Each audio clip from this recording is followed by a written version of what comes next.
네, 반갑습니다.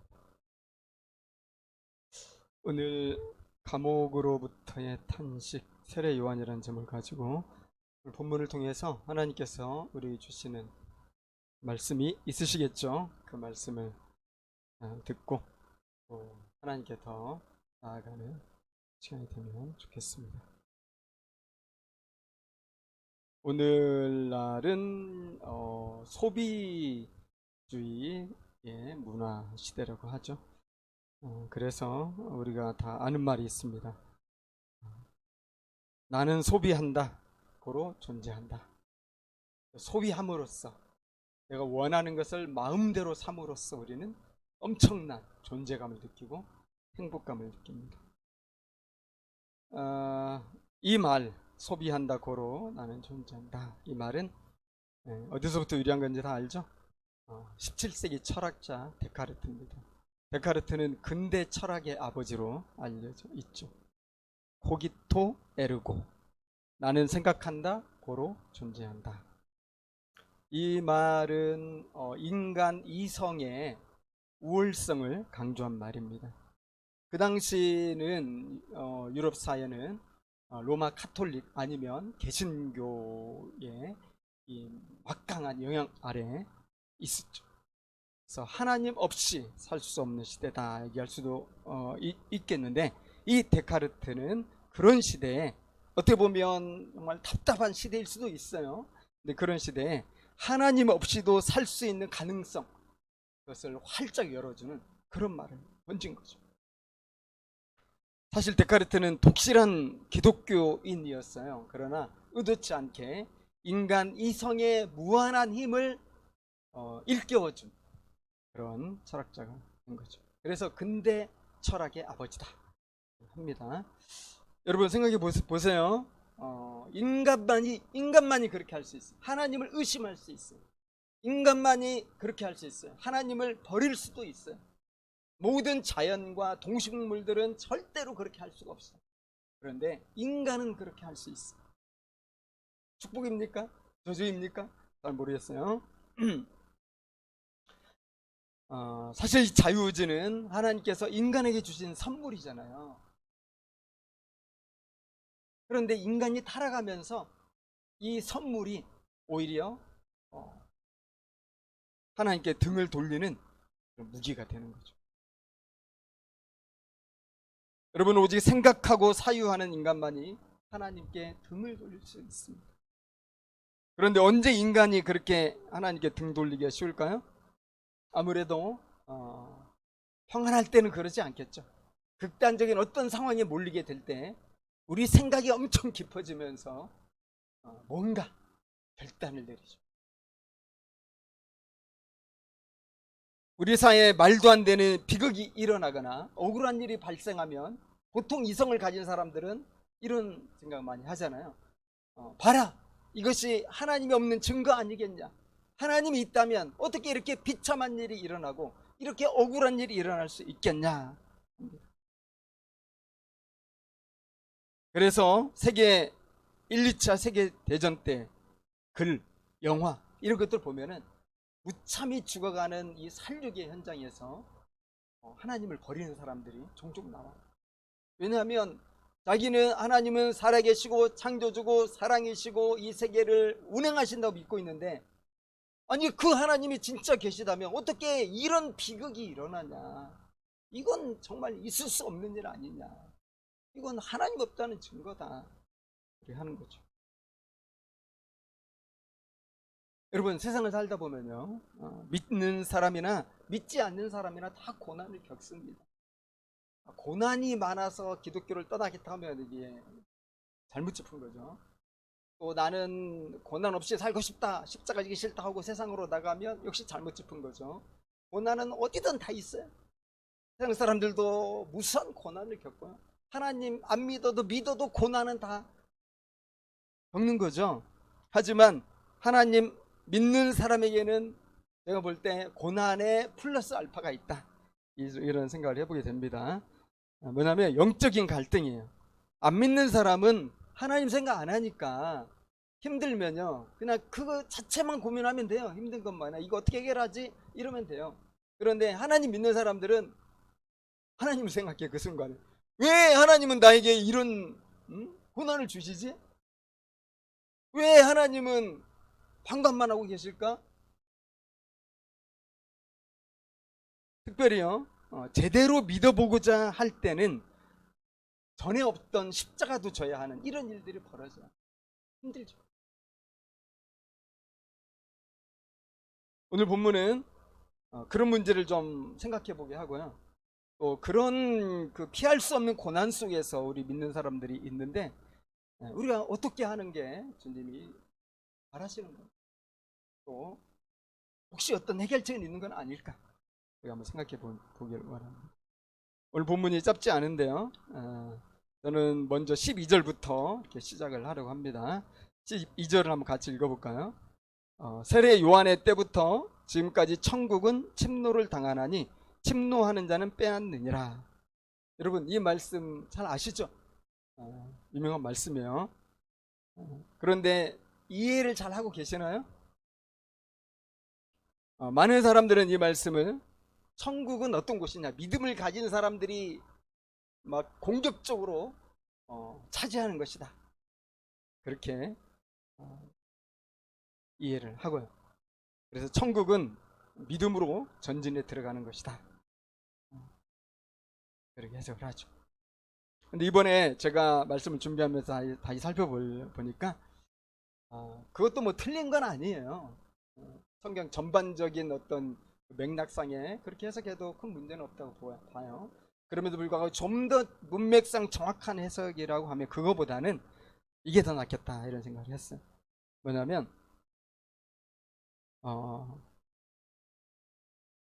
천국이 악한 자들에게 침략을 당한다는 거죠. 공동번역이 있어요. 공동번역 성경은 이 카톨릭 신학자들과 개신교 신학자들이 공동으로 번역했다, 그래서 공동번역인데, 이 부분 이렇게 번역해놨어요. 세례자 요한 때부터 지금까지 하늘나라는 폭행을 당해왔다. 그리고 폭행을 쓰는 사람들이 하늘나라를 빼앗으려고 한다. 어떻습니까? 우리가 아는 것과 굉장히 다르죠?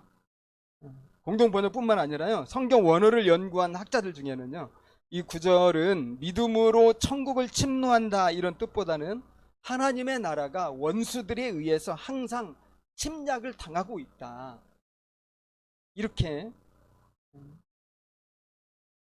해석하는 것이 더 적절하다 주장을 합니다. 그래서 여러분 생각해 보면요, 오늘 문맥상요, 지금 세례 요한이 뭐 하고 있습니까? 하나님 나라 복음을 전하다가 감옥에 갇혀 있어요. 말하자면 지금 폭행을 당하고 있는 거죠, 하나님 나라가. 또 우리 지난주 말씀도 계속 봤지만 예수님은 그 십자가에 죽으시고 고난당하실 거예요. 더군다나 제자들도 어디 가든지 이 하나님 나라 전할 때 계속 박해를 당할 거예요. 그죠? 그러므로 천국이 침노를 당한다는 것은 믿음으로 천국을 들어간다는 뜻보다는 천국이 항상 악한 자들로부터 공격을 당한다, 이렇게 이해하는 것이 문맥에 맞다, 이렇게 생각을 해보게 됩니다. 그래서 여러분, 우리가 이 믿음으로 살려고 할 때 사탄의 이 어둠의 세력들의 이 방해 공작을 만나게 된다는 겁니다. 특별히 예를 들어보면요, 기독교 초기에는 항상 어느 대륙이든지 엄청난 핍박으로 교회가 공격을 당하죠. 여러분, 기독교가 처음 시작할 때는 다 그랬어요. 예수님 시대, 제자들이 활동하던 시대에 얼마나 핍박이 많았습니까? 우리나라 기독교가 처음 들어왔을 때 얼마나 많은 핍박이 있었습니까? 카톨릭과 개신교가 들어왔을 때 수많은 사람들이 선교를 했어요. 초기에는 어디든 공통적으로 엄청난 공격을 받고요, 많은 사람이 죽어요. 근데 기독교는 피 위에 세워지는 종교가 되는 거죠. 그런데 기독교가 정착하게 되면요, 이런 박해와 핍박보다는 유혹이 이제 더 많죠. 정확히 오늘 우리들의 상황이에요. 여러분, 예수 믿는다고 누가 박해합니까? 누가 우리 괴롭힙니까? 감옥에 가둡니까? 그러지는 않지만은 온갖 세상의 우상들이 우리의 마음을 점령하거나 온갖 쾌락으로 우리를 유혹하거나 온갖 즐거움들로 우리의 신앙을 무력화시키고 우리의 야성을 다 빼앗아 버리죠. 달콤한 것들이 우리 이빨을 썩게 하듯이 우리의 영성을 아주 부패하게 만든다는 거죠. 뭐냐면 세상은요, 어쨌든 간에 우리 믿음을 내버려 두지 않아요. 무섭게 위협하거나 달콤하게 유혹을 해서 무너뜨리려고 하죠. 이렇게 세상의 기독교를 향한 적대적 상황, 그것을 강조한 말씀이 오늘 16절에서 19절까지 또 그렇게 얘기가 되고 있어요. 16절을 보면 예수님 이런 말씀 하시죠. 이 세대를 무엇으로 비유할까? 주님은 이 세대를 비유하고 싶다는 거죠. 이 세대는 뭡니까? 종말의 세대죠. 예수님의 초림으로 하나님 나라가 시작되고 예수님의 재림으로 하나님 나라가 완성이 되겠죠. 초림과 재림 사이를 우리는 뭐라고 합니까? 종말의 시대, 말세. 말세라는 말 항상 말세다 그러지만은 말세는 예수님 때부터 시작이 된 거예요. 그게 좀 길어지고 있죠. 그래서 이 말세는 천국을 침노하는 악의 세력들이 계속 공격을 하는 그런 시기입니다. 여러분, 이제 오징어 게임 다 봤겠죠?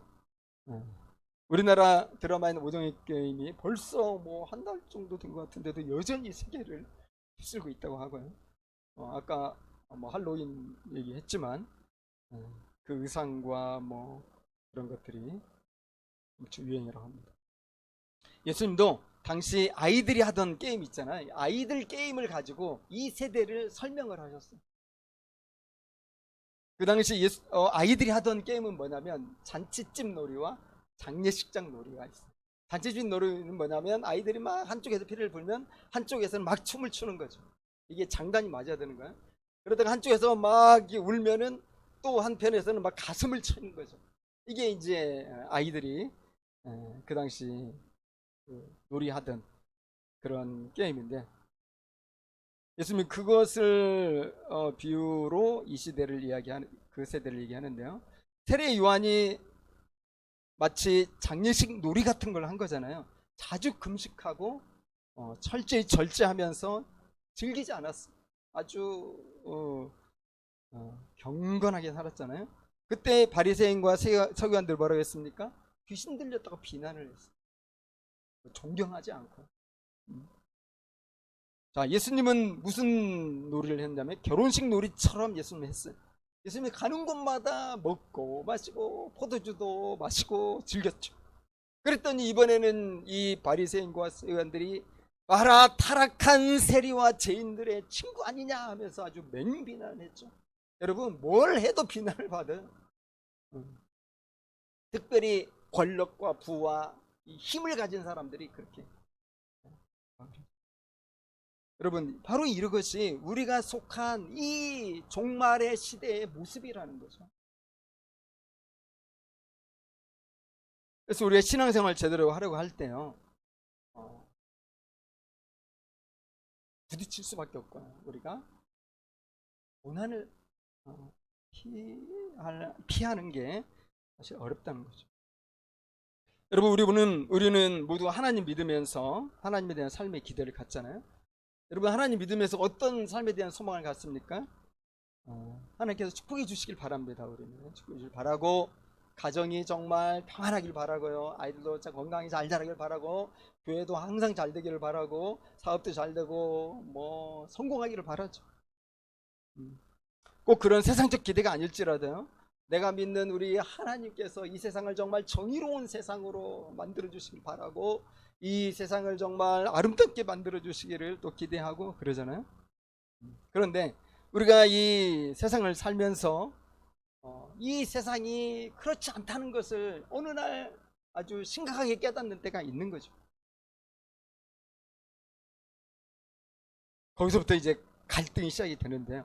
이걸 뭐 요즘 유행하는 말로 얘기하면 그거 아닙니까? 현타? 소위 현타가 올 때 신앙의 무기력을 느낀다는 거예요. 내가 믿는 하나님은 사랑의 하나님이에요. 내가 믿는 하나님은 정말 축복의 하나님이고 진리와 정의의 하나님, 살아계신 하나님인데 지금 내가 만난 현실은 너무나 불의하고 불의한 자들이 승승장구하고 믿음 없는 자들이 떵떵거리고 믿음으로 살려갈 때 너무 고난이 많고,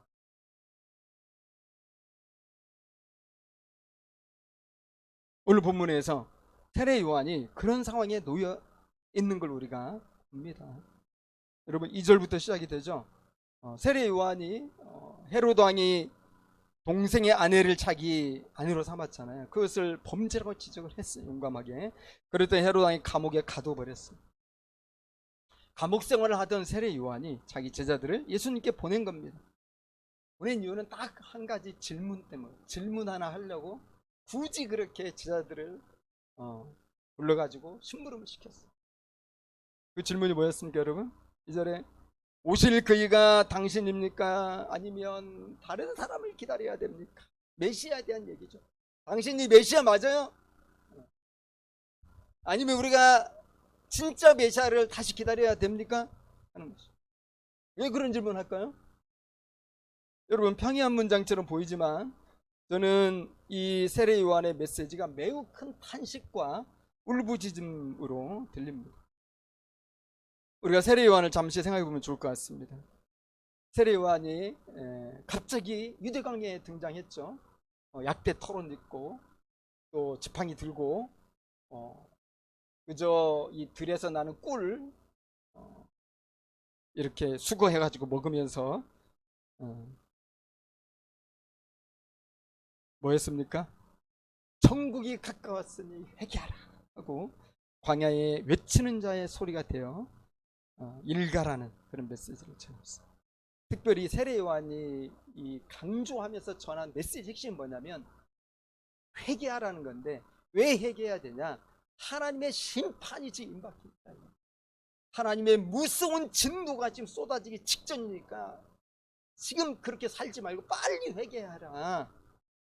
누가복음 3장 7절에서 9절을 잠시 요약하면 이런 거죠. 독사의 자식들아, 누가 너희에게 일러 장차올 진노를 피하라 하더냐? 회개에 합당한 열매를 맺으라. 이미 도끼가 나무 뿌리에 놓였으니 좋은 열매 맺지 아니하는 나무마다 찍혀 불에 던져지리라. 그랬을 때 많은 사람들이 양심의 찔림을 받아서 회개했어요. 회개하고 어떻게 했습니까?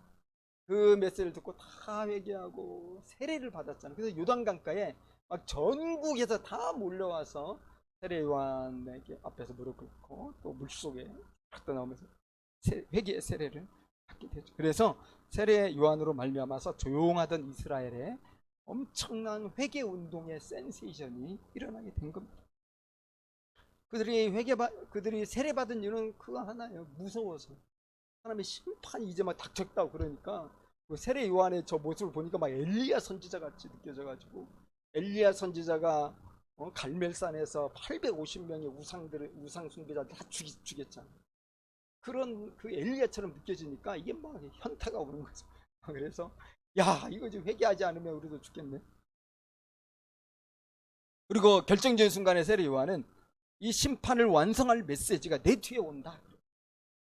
마태복음 3장 12절. 그는 성령과 불로 세례를 베푸실 것이요 손에 키를 들고 자기의 타작마당을 정하게 하사 알곡은 모아 곡간에 들이고 쭉정이는 꺼지지 않는 불에 태우시리라. 지옥불이 연상되죠. 메시아가 오시면 이 알곡과 이 쭉정이 분리한다. 그리고 쭉정이 불에 태운다. 세례요한이 이렇게 무섭게 전한 이유는 뭡니까?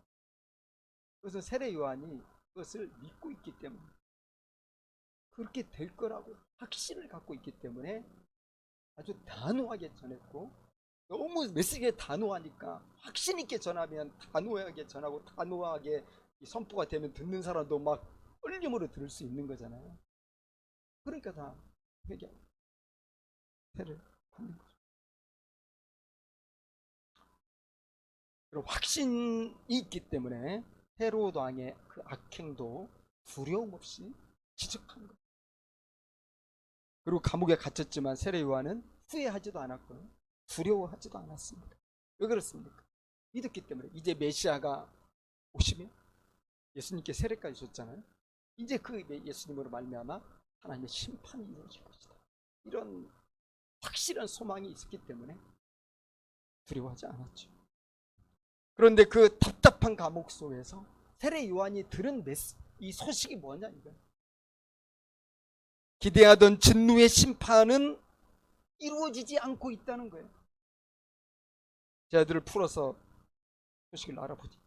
심판은 고사하고 예수가 하는 일들은 무리들을 불쌍히 여기고 치유하고 가르치는 것들이었어요. 기껏해야 바리새인들과 말싸움하는 정도였지 예수님이 심판을 행하지 않는 거예요. 헤롯이나 로마 권력에 대해서 하나님의 형벌을 실행하지도 않았고 이 약한 죄인들을 심판하지도 않는 거죠. 도리어 죄인들을 사랑합니다. 예수님의 이런 행위들이요, 감옥 속에 있는 세례 요한이 생각해 볼 때는 너무 당황스러운 거예요. 정말 깊은 탄식을 자기도 모르게 하게 하는 거죠. 세례 요한이 볼 때는 어떻습니까? 메시아가 메시아의 일을 해야 되는데 메시아가 지금 메시아의 일을 하지 않고 있는 거예요. 그 메시아의 일은 뭐예요? 응? 심판이거든요. 심판. 악의 무리들을 싹 쓸어야 되고 막 하나님 나라가 전격적으로 임해야 되는데 왜 그 일이 안 일어나냐 이거죠. 여러분 또 오늘날 많이 쓰는 말 중에 뭐 뇌피셜이라는 거 있잖아요. 자기 혼자만의 상상인데 지금 세례 요한의 메시지 상이 그 자기가 만들어낸 게 아니에요. 사실 너무 성경적인 거거든요. 이사야서 35장 3절에서 6절까지 보면 이런 말씀 나오죠. 보라 너희 하나님이 오사 보복하시며 갚아주실 것이라. 하나님이 오사 너희를 구하시리라 하라. 그때 맹인의 눈이 밝을 것이며 못 듣는 사람의 귀가 열릴 것이다. 이사야서 61장 1절도요. 주 여호와의 영이 내게 내리셨으니 이는 여호와께서 내게 기름을 부으사 가난한 자에게 아름다운 소식을 전하게 하려 하시고 포로된 자에게 자유를 갇힌 자에게 노임을 선포하며 우리 하나님의 보복의 날을 선포하여 모든 슬픈 자를 위로하되. 그동안 이스라엘 이스라엘 백성들이 얼마나 당하고 살았습니까? 상대국들에게. 그리고 백성들이 이 기득권자들에게, 종교 지도자들에게 얼마나 죄인 취급받으면서 당하고 살았습니까? 자, 근데 메시아 그분이 오시면 원수들을 다 청소하신다. 보복해 주신다. 억울한 사람들 위해서 보복해 주셔서 모든 슬픔의 눈물을 다 닦아 주신다. 이게 여러분 이사야 선지자가 예언한 거예요. 그리고 세례 요한이 왔으니까 세례 요한이 이제 메시아, 자기 뒤에 오시는 메시아로 말미암아 이 일이 이루어질 것이라고 한껏 기대하면서 광야에서 설교를 했죠. 그런데 세례 요한이 아무리 생각해도 예수님에게서 악에 대한 보복이나 하나님의 진노와 심판이 없었다는 거예요. 그러니까 세례 요한이 깊은 이 고민에 빠질 수밖에 없는 거예요. 근본적인 질문을 하지 않을 수가 없는 거예요. 그래서 제자들을 예수님께 보내서 그 진위를 파악하려고 했어요. 여러분 세례 요한은 메시아에 대한 확신이 있었기 때문에 자기 일생을 광야에서 단순하게 살 수 있었어요. 무엇을 먹을까 마실까 입을까 즐길까 이런 생각 전혀 하지 않고 그저 광야에서 쉽게 얻을 수 있는 낙타 껍데기 벗겨가지고 옷으로 입고 들에서 아무데나 있는 이 꿀을 주워 먹으면서 일념을 가지고 회개의 메시지 전파했어요. 두려워하지 않고 헤롯의 죄를 지적했어요. 그리고 영광스럽게도 예수님에게 세례도 베풀었어요. 여러분 그런데 그 기다리고 기다리던 이 예수가 메시아가 아니라고 한다면 여러분 세례 요한은 자기 인생을 어떻게 해석해야 될까요? 그건 정말 꿈에도 생각할 수 없는 거 아닙니까? 만약에 이 예수가 메시아가 아니라면 세례 요한의 지금까지 그 일편단심 한 길을 걸었던 그 외로운 길을 어디서 보상받습니까?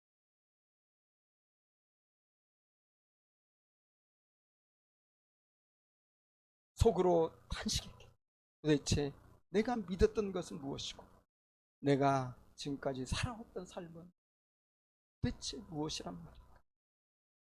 갑자기 머리가 하얗게 되었을 것이고 그 당혹감을 어떻게 해결하기 어려웠을 거라고 생각이 들어요.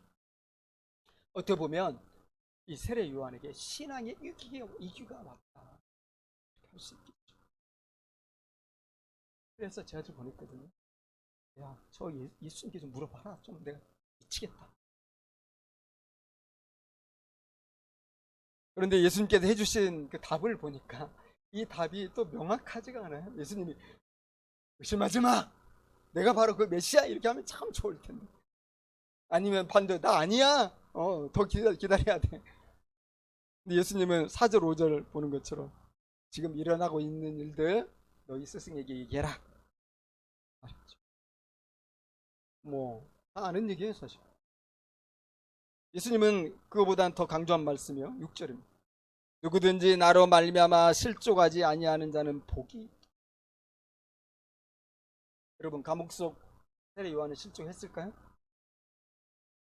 이제 이후로 이제 세례 요한 등장하지 않고 얼마 있다가 이제 묵배임 당해서 순교를 하죠.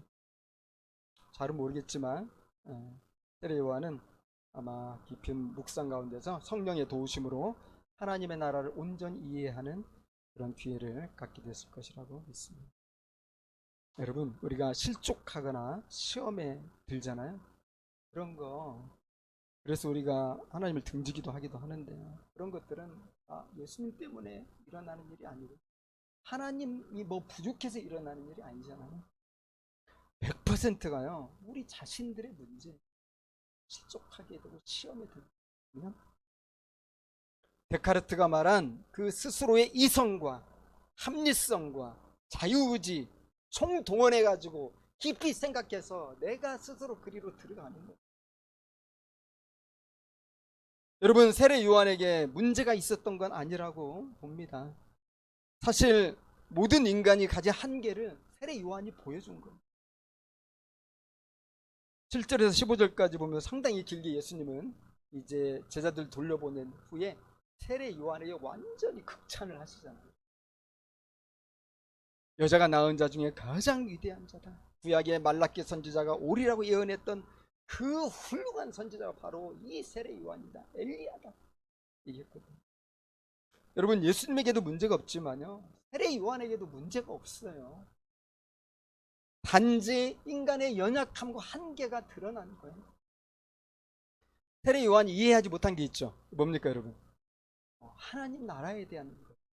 천국의 이중적인 성격을 이해하지 못한 거예요. 세례 요한은 메시아가 오면서 구원과 심판이 동시에 이루어질 거라고 봤어요. 그런데 하나님 나라는 그게 아니었잖아요. 드러난 진정한 실체는 뭡니까? 하나님 나라의 이중적 성. 여러분 우리가 멀리 있는 이 산을 보면 겹쳐서 보이잖아요. 겹쳐서 보면 우리는 정말 저 두 산이 굉장히 가깝게 있는 것처럼 이해가 되잖아요. 그래서 우리가 진짜 확인한다고 한번 해봅시다. 가면 어떻습니까?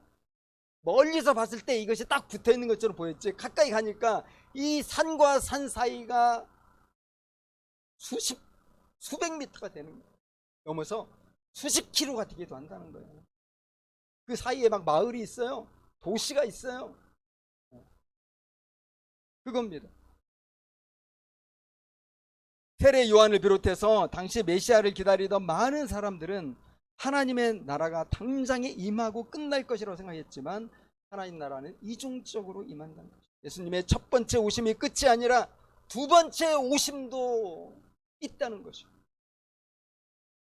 즉 우리가 잘 아는 그거 아닙니까? Already, not yet. 이미 임했지만 아직 오지 않은 게 하나님의 나라. 그러니까 세례 요한은 그 부분에서 이해를 할 수가 없었어요. 근데 그건 당연한 거였습니다. 세례 요한은 여러분 구약시대 사람이잖아요. 구약시대의 마지막 선지자로서 이 하나님 나라의 그 전부를 볼 수가 없어요. 원래적으로 볼 수가 없는 사람. 단 한 번에 이루어지는 거예요. 그럼 우리는 이제 천국에 들어가는 사람, 그 점에서 세례 요한보다 우리가 큰 건데 우리는 이걸 다 알고 있잖아요.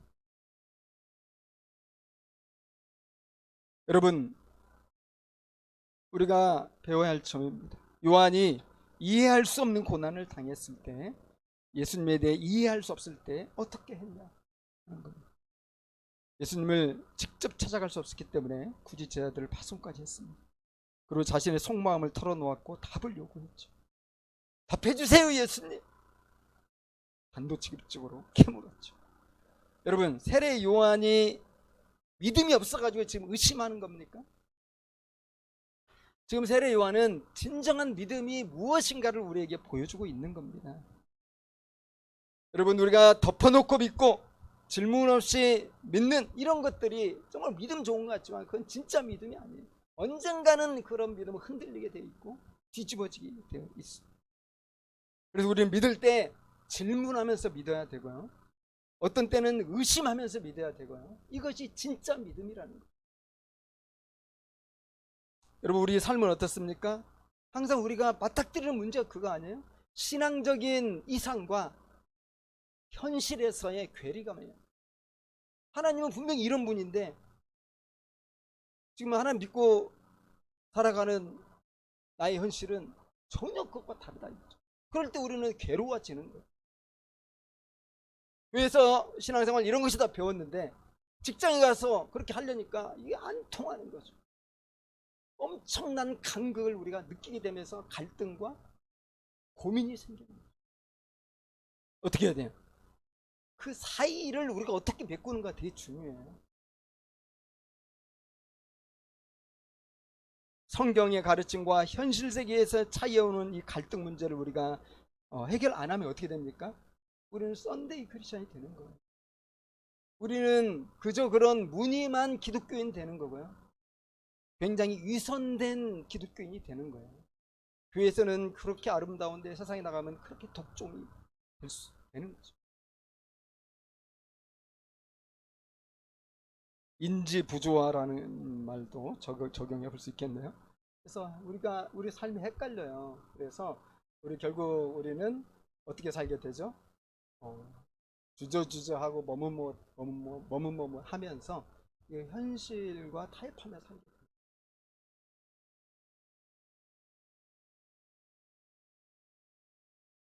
그래서 우리가 진짜 믿음으로 사는 사람이 되려면요, 우리가 이해할 수 없는 상황에 놓였을 때, 마음의 고통이 있을 때 하나님을 찾아야 되고요, 그 문제를 해결을 해야 돼요.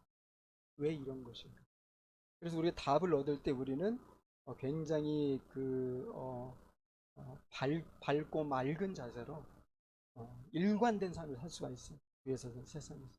근데 이거 해결 못하면 우리는 늘 정말 비겁한 어떤 이런 모습을 가질 수 있는 거죠. 이걸 해결해야죠. 여러분, 욥을 우리 잘 아시잖아요. 잘 아시는 것처럼 하루아침에 욥은 가장 부자였지만 모든 재산을 다 잃어버렸어요. 그것뿐만 아니라 자기 자식들이 다 죽었어요. 재난을 당해가지고, 사고를 당해가지고. 그리고 자기 자신은 또 병에 걸렸잖아요. 몹쓸 이 피부병에 걸렸어요. 그가 당한 고난은 사람이 당한 고난 중에 가장 큰 고난이겠죠. 그런데 우리가 아는 욥은 어때요? 성경 욥기서 1장 보면은 하나님을 원망하지 않았다.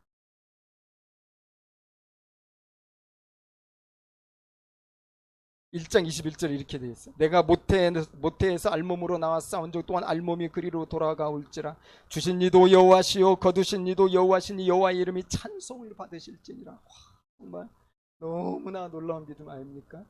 하나님 다 주신 거고 하나님 다 가져가셨는데 내가 뭐 할 말이 있어? 난 그래도 주님 찬양할 거야.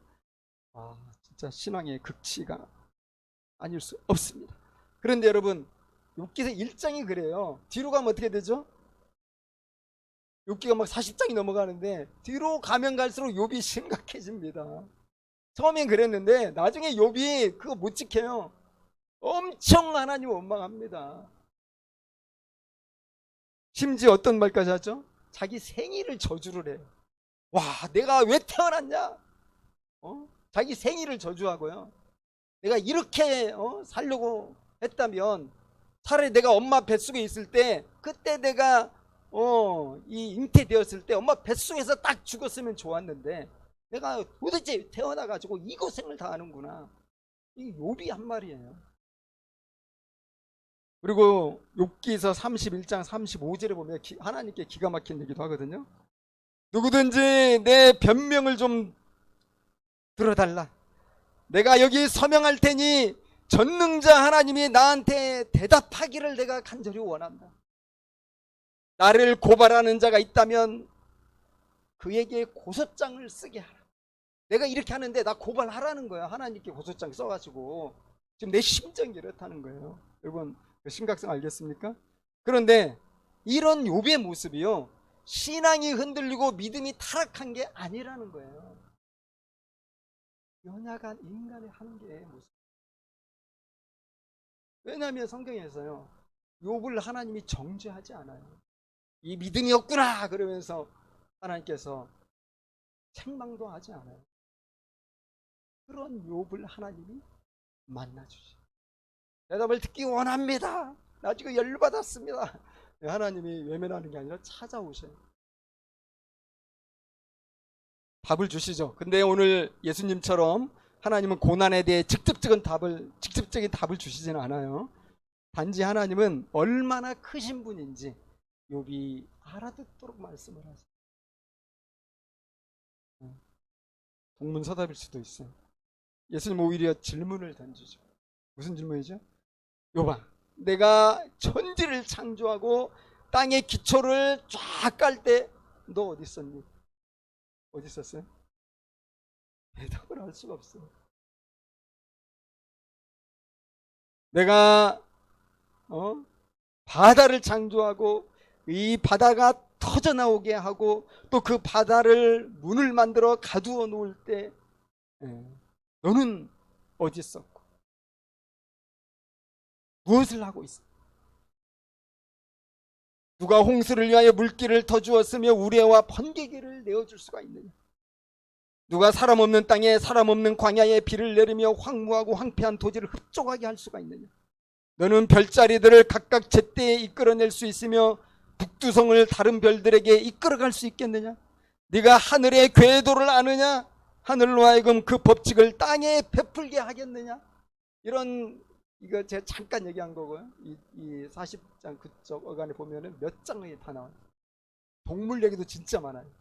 이 거대한 동물, 네가 만들었냐? 말하자면 이 하나님의 창조주의 그 권능을 막 얘기를 하세요. 욥이 어떻게 반응합니까? 순간적으로 욥이 이렇게 어려운 하나님에 대한 그 존재감을 느끼게 돼요. 깊은 경외감을 자각하면서 자기가 얼마나 어리석었는가를 그냥 회개합니다. 하나님이 회개하라고도 안 했어요. 그냥 알아서 회개해요. 욥기서 42장 5절 6절. 내가 주께 대하여 귀로 듣기만 하였사오나 이제는 눈으로 주를 배웁나이다. 그러므로 내가 스스로 거두어드리고 티끌과 죄 가운데서 회개하나이다. 여러분, 욥은 자신이 고난당한 이유를 끝까지 몰랐어요. 이해가 안 됐어요. 그 대답을 들은 게 아니에요. 근데요, 그 이해하지 못하는 게 더 이상 문제가 안 되는 겁니다. 왜 그렇죠? 살아계신 하나님을 만났기 때문입니다. 티끌 같은 인간이 우주보다 크신 그 창조주 하나님을 만나게 되니까 모든 문제는 그냥 봄눈 노뚝 사라지는 거예요. 그냥 내가 존재하는 그 자체만으로도 감사한 거예요. 그래서 여러분, 우리는 시간을 들여서 하나님을 만나야 돼요. 하나님을 만나려면 어떻게 되죠? 하나님을 찾아야죠. 세례 요한이나 욥처럼 이렇게 하나님을 찾아가세요. 하나님과 대화를 해야죠. 하나님 도대체 왜 그렇습니까? 이해할 수 없는데 여기에 대한 주님의 뜻을 제가 알고 싶습니다. 성경 막 뒤지고 기도하고 이런 작업들이 필요한 거죠. 그런데 우리가 그렇게 하기 어렵잖아요. 왜 그렇게 우리가 하기 어렵죠? 우리는 그만한 영적 훈련이 사실 안 되어 있어요. 여러분, 힘 한 번 안 써본 사람이 갑자기 쌀 한 가마 이렇게 들 수 있습니까? 이 근육이 좀 평소에 다져진 사람이 힘을 쓰는 건데, 오늘날 우리 현대인들은 어때요? 너무나 분주한 삶을 살고 있어요. 너무 바쁘고 피곤하죠. 이런 상황에서 꾸준히 성경을 읽고 뭐 맥체인을 따라서 읽고 또 마음을 쏟아서 기도하고 이런 영성 훈련인데 사실 이게 하는 게 어렵잖아요. 자, 그래서 우리가 영성에 이런 잔 근육이 없어요. 그런데 어느 날 이런 고민이 생겼다고 그래서 이거 들고 하나님께 간다는 게 거의 불가능하죠. 그러니까 그냥 그 자리에 머물러요. 머무르면서 그냥 시간 보내며 살아요. 인생은 이런 거려니 원래 삶은 이런 거지 이러면서 신앙에 뭐 확실한 게 어디 있어 그냥 이렇게 사는 거죠. 그러면 안타깝죠. 예. 그래서 여러분 제가 보니까 필요한 게 뭐냐면 이 목회 상담이나 성경적 상담이에요. 목회 상담하는 목회자들이나 성경적 상담을 이 전공한 분들이 이런 분들은 믿음의 전문가라고 할 수 있겠죠. 이런 사람들이 존재하는 이유가 뭡니까? 이것은 삶에 지친 성도들이 하나님을 찾을 수 있도록 길을 안내하기 위해서 존재하는 거예요. 그러니까 정말 지치고 피곤하게 살 수밖에 없는 현대 기독교인들은 이걸 잘 활용하는 거예요. 그냥 그러려니 하지 말고 문제를 해결해야 돼요. 크든 작든 간에. 그리고 거기에 대한 하나님의 어떤 뜻을 확신하고 우리가 가야 이 세상에서 진짜 소금이 되고 빛이 됩니다. 사랑하는 여러분, 주님은 우리의 고난과 고민을 다 아십니다. 그리고 돕기를 원하셔서 또 성령님도 보내주셨어요. 더 이상 우리가 우리의 이성의 이 감옥에 갇혀 있지 않으면 좋겠습니다. 스스로 갇혀서 낙심하고 또 우울의 늪에 오랫동안 빠져 지내면 큰 문제가 생길 수 있잖아요. 그래서 더 근심하지 말고 우리가 직접 하나님 찾으면 가장 좋고 훈련이 안 돼서 잘 안 되면 목회 상담 그리고 성경적 상담 목회자나 또 이 성경적인 상담 전문가를 찾는 게 도움이 되겠죠. 사랑하는 여러분, 이 세상에 살기 힘들지만 힘을 내서 죽게 나아가고 그래서 살아계신 하나님을 만나고 이기며 살 수 있기를 주님의 이름으로 축복합니다. 우리 다 같이 기도하겠습니다.